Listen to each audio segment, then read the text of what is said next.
Halo, Assalamualaikum warahmatullahi wabarakatuh. Selamat datang kembali semuanya di Ihsan Faris IELTS and TOEFL Classes. Dan sekarang kita akan mulai masuk ke pembahasan IELTS Writing Task 1, khususnya adalah bar graphs. Secara umum, latihan IELTS Writing Task 1 itu seperti ini. Pertama, harus bisa menemukan model answer yang bagus untuk kita baca dan pelajari. Kalau sudah ketemu, nanti struktur dan kosakatanya itu bisa kita jadikan template. Nah, setelah kita pelajari struktur dan kosakatanya, kita cari soal yang jenisnya sama. Mungkin kalau dalam kasus video ini kita akan cari model answer bar graph, lalu soal yang bar graph juga ya. Nah, setelah itu terapkan struktur dan kosakata yang dipelajari dari model answer. Jadi di sini sebenarnya yang dibutuhkan selain kemampuan writing itu adalah kemampuan reading ya. Karena kalau misalkan reading kita masih kurang, nanti mungkin akan agak susah nih untuk mengidentifikasi strukturnya, untuk bar graph itu seperti apa, kosakata yang digunakan itu seperti apa, itu akan kewalahan. Tapi tenang, walaupun reading kita katakanlah masih berkembang, eh, video ini akan membantu Bapak Ibu, teman-teman semua untuk memahami struktur dan kosakata yang sering digunakan untuk bar graph. Dan ini sebenarnya bukan satu-satunya cara ya untuk menulis bar graph. Ada beberapa atau banyak bahkan caranya yang bisa digunakan. Tapi saya rasa ini adalah salah satu yang paling mudah ya untuk diikuti. Nah, ini adalah contoh dari bar graph question di Writing Task 1. Nah, the graph shows data about the average Saturday sales of two bakeries in London in 2010. Dan ini kalau biasanya dilihat pertama kali itu kayak overwhelming ya, kayak susah kayak gitu kan ya. Padahal kalau misalkan nanti kita pelajari ini akan lebih mudah dan sepertinya tidak akan sulit untuk diikuti juga nih pola dari model answer-nya. Ini adalah model answer yang saya dapatkan dari soal bar graph ini. Saya dapatnya dari buku IELTS Advantage ya. Mungkin Bapak Ibu bisa coba Google aja IELTS Advantage seperti apa. Dan nanti ada bagian comparative graph. Nah, salah satu comparative graph itu adalah bar chart ya. Dan silahkan kalau mau dibaca-baca dulu model answernya, bisa di-pause dulu videonya, dan pahami mungkin secara keseluruhan contoh dari model answer bar graph ini seperti apa. Tapi nanti setelah Bapak Ibu, teman-teman semua baca, kita akan pelajarinya step by step ya. Dan ini saya tidak banyak mempersiapkan slides karena ingin lebih cepat ya sebenarnya untuk penjelasan ini dan juga ingin lebih natural aja gitu ya penjelasannya as if saya sedang mengajar di kelas. Mohon maaf mungkin PowerPoint-nya tidak terlalu dipersiapkan, tapi insya Allah untuk materi ini akan tetap mudah diikuti ya dan juga akan bisa divisualisasikan dengan baik. Ada fitur annotate kode Zoom yang akan membantu kita untuk menambahkan tulisan-tulisan dengan cepat ya.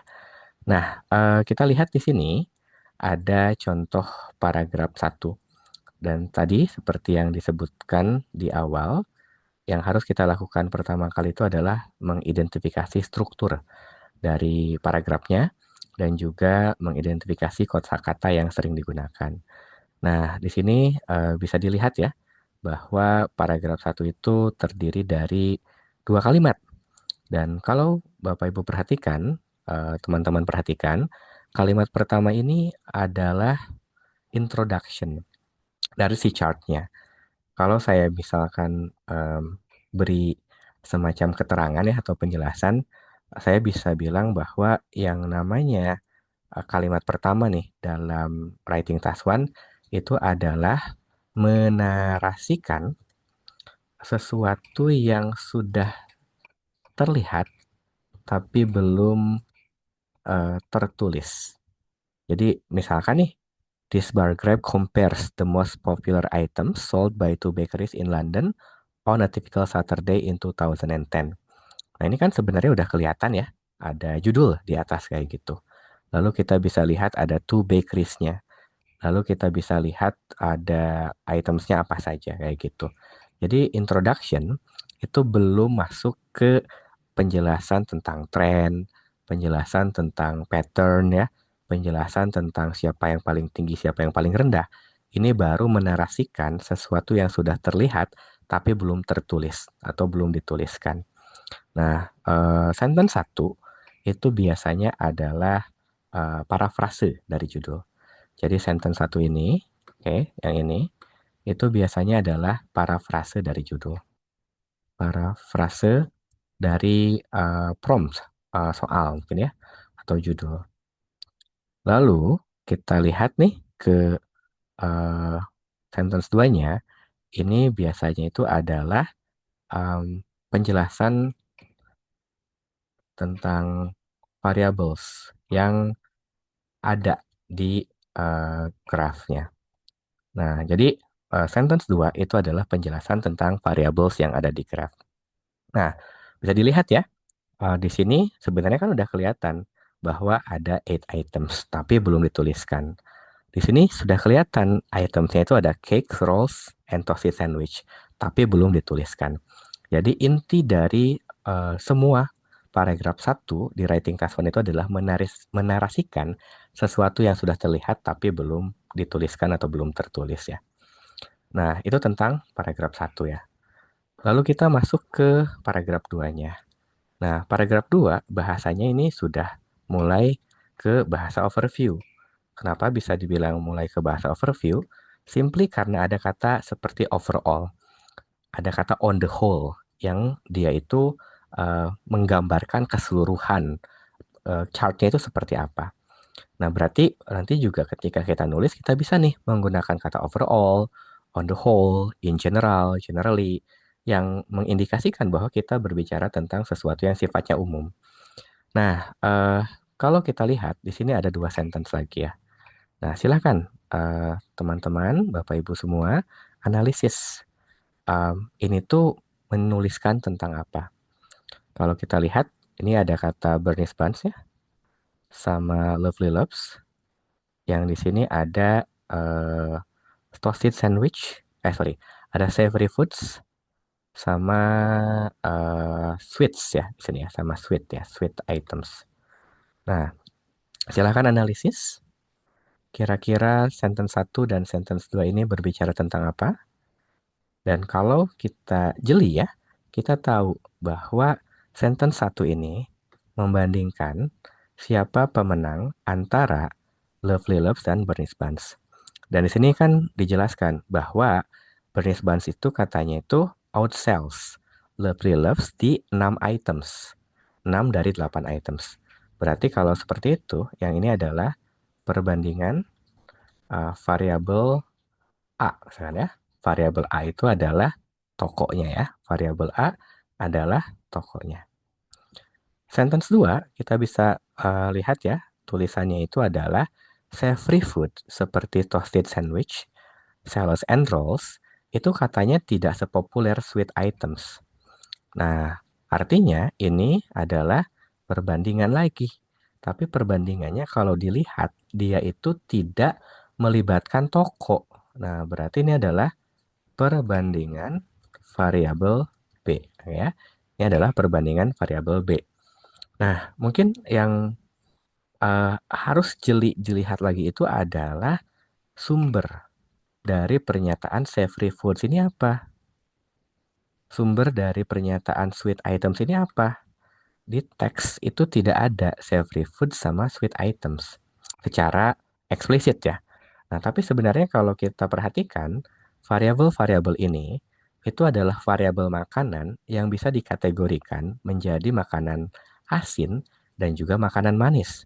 Berarti kalau seperti itu, variabel B yang dibandingkan itu adalah harus buat kategorisasinya dulu. Yang mana mungkin ini akan membutuhkan pemahaman kosakata, pemahaman tentang makanan yang ada di sini. Kita harus tahu bahwa cookies itu manis. Kita harus tahu bahwa toasted sandwiches itu adalah makanan asin. Kalau enggak mungkin nanti pengkategorisasiannya juga nggak benar kayak gitu kan ya. Nah, akhirnya di sini kan pemahaman vocab ternyata dibutuhkan juga ya. Nah, dibuat kategorisasinya dulu dan ingat, ini sudah tidak melibatkan eh, si toko ya. Jadi ini hanya kalau dari segi makanan siapa yang menang, terlepas dari tokonya yang mana. Jadi mungkin nanti untuk penghitungannya itu adalah katakanlah ya, ini katakan ini adalah makanan asin, ini adalah makanan manis yang digabungkan penjualannya dari dua toko. Jadi kalau misalkan ini sedang rapat nih, ibaratnya ditanya, ini toko mana yang lebih laku? Bernice Buns. Oke, dari semua toko yang ada di daerah situ, itu yang laku makanannya itu apa? Oh, makanan manis misalkan seperti itu. Nah, jadi kita bisa lihat variabelnya itu pindah gitu. Dari variabel satu toko ke variabel yang lebih besar yang terlepas dari tokonya. Nah, lalu berikutnya yang mungkin kita bisa pelajari itu adalah body paragraph. Nah, body paragraph ini eh, kalau diperhatikan dia itu satu membicarakan bernisban secara khusus ya. Oke, silakan perhatikan lagi cara bagaimana dia menulis gagasannya ya, bagaimana gagasan itu disusun. Oke, dan kita bisa lihat ya dari angka-angkanya ini ya. Ini ada 135, 115, 100, 25, 75, 25 dan 18. Kita bisa lihat bahwa ini tuh disusun dari yang paling tinggi ke yang paling rendah. Oke. Nah, jadi kita bisa rangkum bahwa satu dia fokus body satu ya, fokus ke satu toko ya. Dua disusun dari paling tinggi ke paling rendah. Oke. Dan yang ketiga, eh, kita lihat susunan sentence-nya ya. Pertama yang dia sebutkan itu adalah donut, come top of the list, average, 135. Cookies and cakes, next bestseller, with around 115 and 100. Nah, kalau kita lihat polanya itu akan sama ya. Jadi akan ada tiga hal yang akan selalu dibicarakan, atau empat mungkin ya. Nah, empat hal itu apa saja? Nah, yang pertama adalah item, kedua adalah ranking, ketiga itu adalah approximator, keempat itu adalah unit. Misalkan ya, donuts, donuts itu adalah item, comes come top of the list, ini adalah ranking, with an average, ini adalah approximator, dan unit ya, 135 sold gitu. Nah, ini adalah unitnya. Nah, kalau kita udah tahu struktur dari body paragraph satu ini seperti ini, nanti ya kita tinggal berurusan dengan kosakata yang digunakannya. Dan biasanya untuk writing task one itu dia tidak terlalu eksploratif ya, tidak terlalu banyak variasinya. Justru kalau terlalu bervariasi itu nggak bagus karena jadinya kan bahasanya nggak pasti ya. Jadi kita tidak perlu menggunakan bahasa yang terlalu akrobatik atau bombastis kalau writing task one. Terpenting itu satu, dia memang digunakan dalam konteksnya, dan yang kedua adalah direct ya. Karena kan ini berhubungan dengan report sebenarnya. Nah, ini body paragraph satu seperti ini kurang lebih. Dan kalau misalkan body satu ini fokus ke satu toko dan Bernice Buns, kita bisa tebak bahwa nanti body paragraph 2 ini akan kurang lebih sama. Nah, bedanya adalah untuk yang body paragraph 2 ini, dia fokus ke Lovely Loves ya, bukan ke Bernice Buns lagi. Secara susunan sama, disusun dari paling tinggi ke yang paling rendah, dan kalau kita lihat, dia juga sama membicarakan item, ranking, approximator, sama unit. Misalkan, di sini kan dijelaskan eh, cookies ya untuk itemnya. Third, rankingnya. At around adalah approximator, unitnya adalah 65 cells. Salads item. Come next, ranking. With just over, approximator, 60 unit ya. Nah, akhirnya polanya berulang seperti itu. Memang membosankan, tidak seperti writing task 2, tapi itu memang tuntutan dari writing task 1. Oke? Nah, Hal lain yang bisa kita perhatikan itu adalah penggunaan kosakatanya. Walaupun ini terkesan membosankan, tapi kita bisa telaah ya kosakata yang digunakan di model answer ini itu diusahakan sevariatif mungkin. Misalkan, misalkan kita lihat dari approximator aja ya. Dari approximator, pertama dia menggunakan with an average of around. Lalu untuk yang berikutnya adalah with around. Lalu with roughly. Lalu ada kata with just. Nah, dari approximatornya aja dia udah beda-beda gitu. Nah, ini makanya nilai vocabulary-nya tinggi.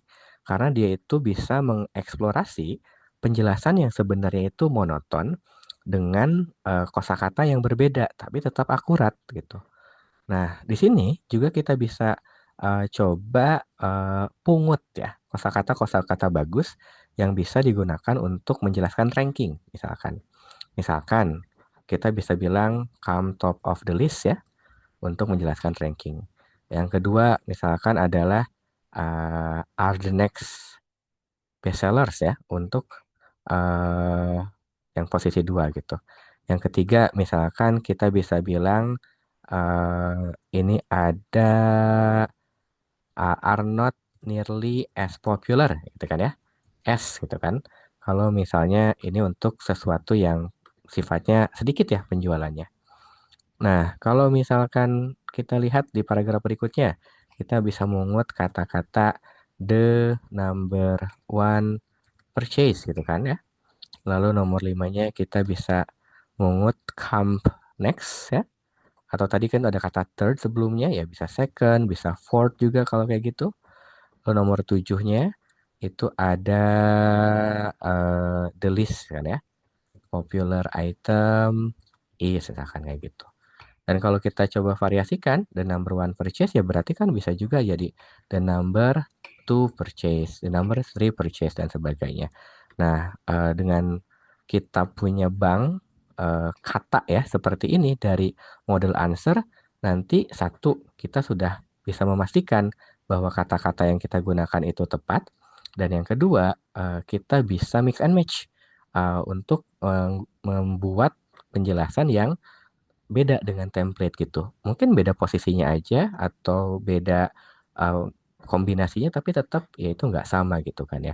Cuman yang terpenting itu adalah kita menggunakan ekspresi yang secara sumber sudah valid. Jadi nggak berkreasi ya, nggak terlalu berpikir kreatif ya untuk writing task one itu. Jadi jangan gunakan kosakata yang misalkan nyari di kamus dan ini kayaknya bagus terus digunakan, itu tidak disarankan karena bisa jadi konteksnya kurang tepat. Nah, tadi dari sini kita sudah menjalankan langkah nomor 1 sampai 4. Kita sudah baca model answer yang bagus, kita sudah pelajari struktur dan kosakata yang digunakan, kita sudah coba ya menggunakan model answer sebagai template dengan mengambil beberapa kosakata, dan mungkin kita juga sudah menemukan nih jenis graf yang sama, tapi ya tentu informasinya berbeda atau variabelnya berbeda. Nah, sekarang yang bisa kita lakukan itu adalah menerapkan struktur dan kosakata yang dipelajari dari model answer. Untuk awal-awal nggak apa-apa, kita pakai aja bahasa template ya. Jadi bahkan kalau misalkan kita mau coba sandingkan nih si contoh tulisannya dengan tulisan kita dan mungkin benar-benar gitu ya ngikutin template di awal nggak apa-apa. Nanti baru kalau misalkan kita udah punya pembendaharaan kata yang lebih banyak, kita coba eksplorasi kosakatanya, kita ubah-ubah dan kita mengubahnya itu dari dasar struktur yang bagus, itu sama sekali tidak masalah ya. Jadi misalnya nih, saya mau nulis tentang bar graph ini yang baru berdasarkan template tentang bar graph yang tentang toko roti tadi gitu ya. Saya akan nulis kayak gini aja. Nah, this bar graph compares. Nah, tapi karena mungkin judulnya beda, kita akan bilang the average daily sales of certain items at ya the Vista Cafe in 2 seasons ya. Nah, kita lihat di sini kata-kata yang digunakan itu harus sesuai dengan judul ada di sini. Nah, tapi nggak apa-apa nih si kata-kata ini misalkan kita coba paraphrase berdasarkan template yang kita punya dari model answer yang bagus ini. Ya makanya tuh bakeries nih saya ganti dengan two seasons. This bar compares-nya ya nggak apa-apa sama gitu. Nah, yang saya ganti adalah kontennya ya, sesuai dengan judul dari soal yang baru gitu kan ya. Nah, terus untuk berikutnya misalkan the graph shows average sales of kalau 8 items itu yang di toko roti, yang di sana di sini ini berarti kan ada hot coffee, ice cream, soup and salad ya. Berarti 5 items. 5 items including apa aja includingnya hot coffee, ice cream and salad. In Bernice Bun sama Lovely Loves-nya kita ganti jadi in winter and summer. And that's it. Kita udah bikin paragraf satunya ya, Bapak Ibu teman-teman sekalian ya. Nah, eh, kalau misalkan kita udah lebih pede, kita bisa coba eksplorasi penggunaan kosakatanya. Misalkan this bar graph compares diubah jadi this bar graph shows. Nah, terus misalkan the graph shows-nya, misalkan kita bisa bilang em, apa ya? eh, dem- Describes mungkin ya menggambarkan ya average sales of 5 items including hot coffee, ice cream, and salad in winter and summer. Nah, ini mungkin nggak banyak yang berbeda ya karena ya yang dimasukkan itu adalah variabel-variabel atau kata-kata tentang yang jelas sudah terlihat gitu ya. Jadi kita nggak usah ganti winter jadi snow gitu kan ya. Summer jadi misalkan the season when the temperature is very hot, nggak usah kayak gitu. Apalagi task one yang dia itu benar-benar rigid ya. Oke. Nah, udah. Introduction gini aja, ikutin template aja gitu. Dan kalaupun mau ganti, mungkin ganti satu dua kata itu udah cukup. Bisa sebenarnya ganti strukturnya secara keseluruhan, tapi untuk pemula sih saya rasa strukturnya itu ngikutin dulu aja apa yang dicontohkan oleh model answer. Nah, ini udah misalkan kita masuk ke perbandingan yang kedua.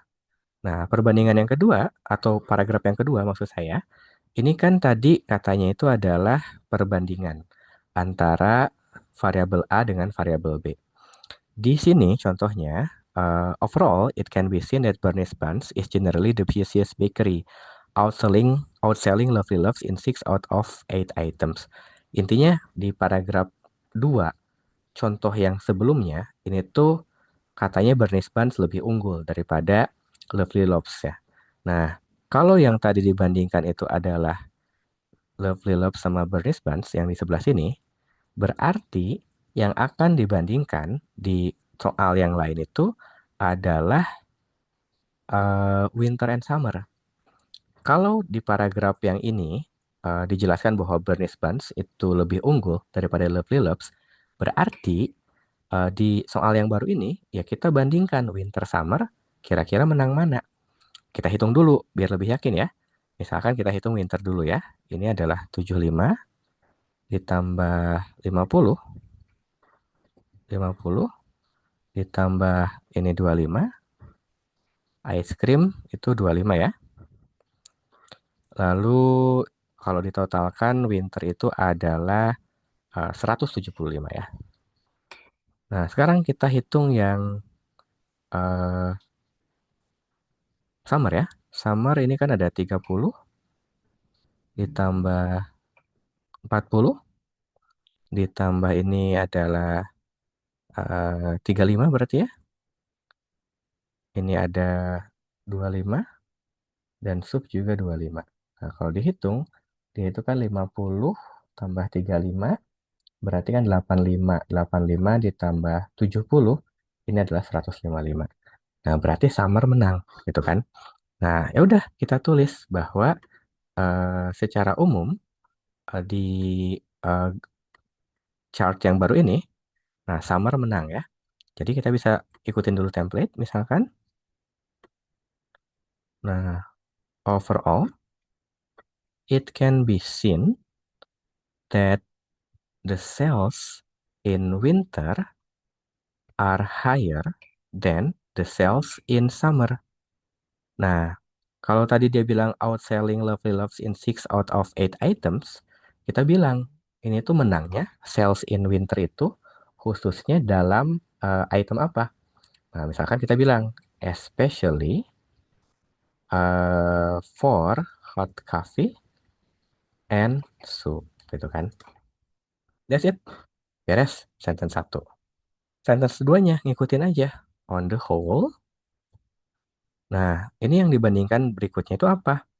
Kan tadi sudah dibicarakan ya, bahwa yang dibandingkan berikutnya itu adalah variabel yang terlepas dari toko. Berarti sekarang adalah variabel yang terlepas dari seasons. Nah, cuman mungkin yang harus diperhatikan lagi itu adalah kita harus bisa mengkategorisasikan variabel-variabel ini. Kalau yang tadi itu dikategorisasikan dengan makanan manis dan asin ya, mungkin ini bisa kita kategorisasikan dengan makanan dingin dan panas, atau items dingin dan panas, atau juga makanan dan minuman. Kalau saya sih akan mengkategorikannya dengan makanan dan minuman ya. Jadi makanan dan minuman, terlepas season ya, kayak terlepas season. Berarti kita lihat di sini.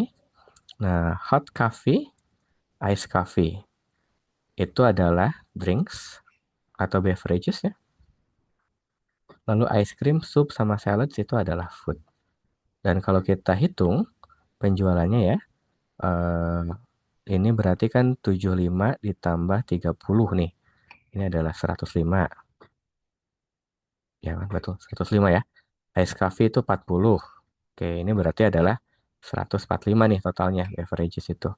Kalau food kita hitung ininya aja udah 50, 70, ini 50. Ini kan berarti adalah 50 tambah 25 ya, 75. 125. 125 ditambah 35 itu berarti 160. 160 tambah 25, 185. Food itu adalah 185. Berarti penjualan food secara umum, terlepas dari seasonnya, itu lebih besar kan daripada penjualan beverage ya. Nah, jadi kita bisa bilang, on the whole, um, food items, nah dibilang kan such as juga ya, such as soup and salad. Nah, berarti kita bilang such as juga, are, uh, misalkan, atau sell better than beverages such as hot coffee and iced coffee. Nah, that's it untuk yang overview-nya. Kesalahan yang sering terjadi untuk yang overview ini adalah um, ada yang masih menuliskan season di sentence yang kedua, padahal perbandingannya itu udah regardless of the season ya. Oke, nah sekarang masuklah kita ke body paragraf satu. Dan kita lihat di contohnya bahwa body paragraf satu itu kan membicarakan khusus Bernice Buns. Nah, berarti yang di body paragraf satu soal yang baru juga akan khusus membicarakan satu variabel. Ya katakanlah tadi yang menang adalah Bernice Buns, berarti di sini yang akan dibicarakan itu adalah winter. Karena winternya juga pemenangnya kan. Ya udah, kita ikutin aja si strukturnya. In terms of sales in winter, berarti yang come top of the list itu hot coffee ya. Hot coffee comes top of the list with an average of around 75 cups sold daily. Nah, kenapa daily? Karena kan di atas judulnya adalah average daily sales. Soup is the next best seller with around 50 bowls sold, misalkan biar beda, in one day. Nah, ice cream and salad are next ya, with 25 cells apiece. Ice coffee, nah berarti kan is the least popular item with almost zero cells in winter. Udah, that's it, seperti itu. Nah, sekarang kalau misalkan kita bahasanya nggak mau terlalu template, kita bisa lihat eh, pembendaharaan kata yang udah kita kumpulkan tadi. Misalkan saya coba eh, tunjukkan lagi nih kosakata-kosakatanya yang digunakan ya di paragraf yang lain. Misalkan comes top of the list sebenarnya kan bisa diganti dengan the number one purchase ya. Terus the next bestseller kita ganti dengan angka misalkan ya is second. Uh, Terus ice cream and salad are.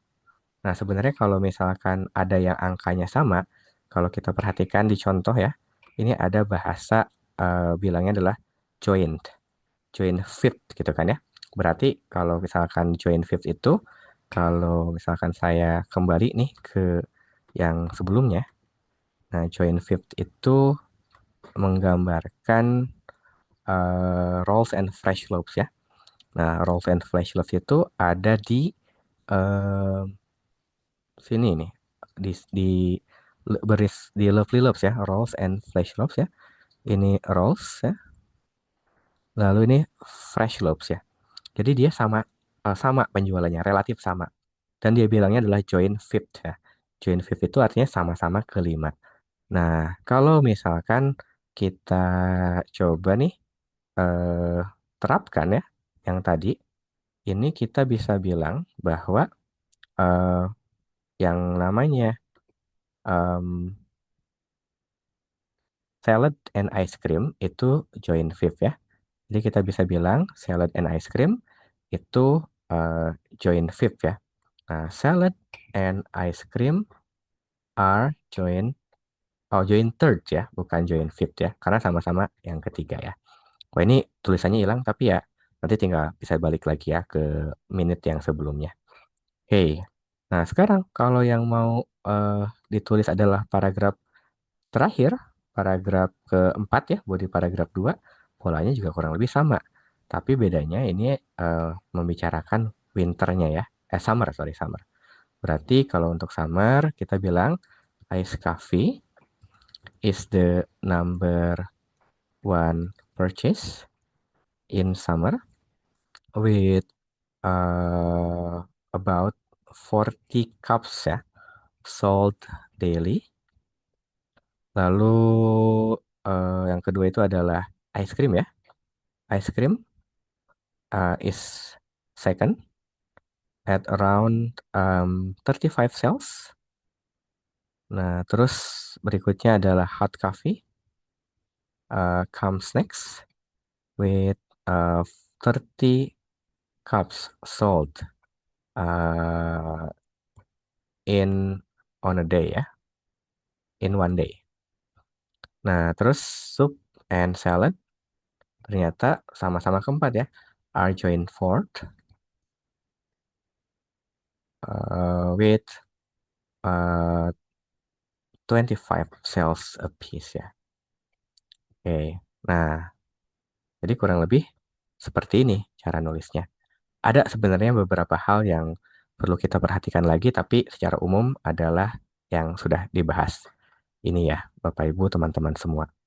Nah, hal lain yang harus diperhatikan itu mungkin adalah kapan sih kita membandingkan antara Bernice Bunch sama eh, atau variabel satu dengan variabel yang lainnya ya. Dalam kasus contoh itu adalah kapan sih harus membandingkan antara Bernice Bunch sama Lovely Loves. Nah, kalau dilihat di body paragrafnya itu nggak ada penjelasan tentang Lovely Loves ya. Di body paragraf yang menjelaskan tentang Bernice Bunch itu tidak ada penjelasan tentang Lovely Loves. Artinya body paragraf itu khusus untuk menjelaskan si Bernice Bunch-nya. Nah, tapi ada yang berbeda di Lovely Loves. Di Lovely Loves ada penjelasan tentang salad yang dia itu dibandingkan dengan penjualan di Bernice Buns, yaitu 3 kali katanya tuh ya, eh, lebih banyak dari penjualan di Bernice Buns. Nah, kenapa yang ini dibandingkan? Nah, ini dibandingkan karena dia itu anomali, karena dia itu informasi yang unik, informasi yang berbeda. Informasi umumnya adalah Bernice Buns menang. Berarti kan kita nggak perlu jelasin lagi bahwa penjualan di Bernice Buns itu untuk donat lebih besar, untuk cakes lebih besar, untuk cookies lebih besar udah nggak usah lagi. Karena kan premisnya, karena penjelasan overview-nya adalah Bernice Buns menang. Nah, tapi untuk salad ini tidak berlaku. Yang menangnya itu adalah Lovely Loves. Karena ini adalah informasi yang unik, makanya kita masukkan bahwa salad itu adalah informasi yang baru ya, informasi yang uniknya gitu. Nah, jadi kalau misalkan kita mau menulis perbandingan, pastikan bahwa dia itu agak berbeda, agak keluar dengan overview sehingga tidak berulang gitu. Karena perbandingan utama antara si Bernice Buns dan Love Love itu ada di overview. Nah, overview itu harus menjelaskan sesuatu yang umum yang dia itu tidak akan diulangi di em, body paragrafnya. Makanya di overview itu ngapain? Kita nulis bahwa donat itu is number one purchase in Bernice Buns. Karena kan di body paragraph juga akan disebutkan lagi. Makanya jangan ditulis yang akan berulang di body paragraph ya. Oke, jadi kurang lebih seperti itu untuk penjelasannya ya. Jadi kalau misalkan saya coba tuliskan lagi secara umum, oh ini ada yang kehapus nih. Eh, tapi nggak apa-apa, tinggal ditulis aja kok cepet. Nah ini adalah bagian dari introduction. Oke, ini introduction ya. Lalu ini adalah overview untuk chart yang berikutnya, yang keduanya. Dan untuk body paragraph, ingat kita fokus ke salah satu variabel dan jelaskan dari paling tinggi ke yang paling rendah. Dan kalau misalkan saya coba tulis ulang ya, jadi saya akan tulis uh, in winter, hot coffee is the number one purchase ya. Jadi item ranking with around 75 sales, 75 cups sold daily. Approximeter unit. Soup is the second with 50 bowls uh, sold ya. Sold in one day misalkan kayak gitu ya. Ice cream and salad are joint third. Yang ketiga ya, with 25 cells a piece. The least popular item is iced coffee with almost zero cells. Nah, nanti kalau untuk body paragraph eh, yang kedua, yang tentang summer kurang lebih sama ya. Tapi mungkin tadi ya yang ada anomalinya ya.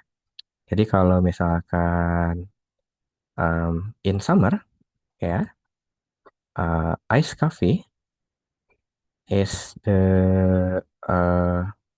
top ya, atau is the best selling items with 40 bowls, 40 cups ya, sold in one day. Nah, karena dia anomali, mungkin kita jelasin far higher than it sells in winter. Ice cream uh, follows next with 35 sales daily. Hot coffee is the third best seller with 33 cups sold in uh, on in a day ya, in one day. While soup and salad are the least popular with only 25 cells a piece ya. Nah, kurang lebih kayak gini. Ya, itu mungkin untuk penjelasan tentang writing task one, khususnya bar chart. Semoga bermanfaat. Sampai jumpa di video belajar IELTS berikutnya. Jangan lupa teman-teman bisa like, comment, share, dan subscribe video ini. Terima kasih sudah menonton.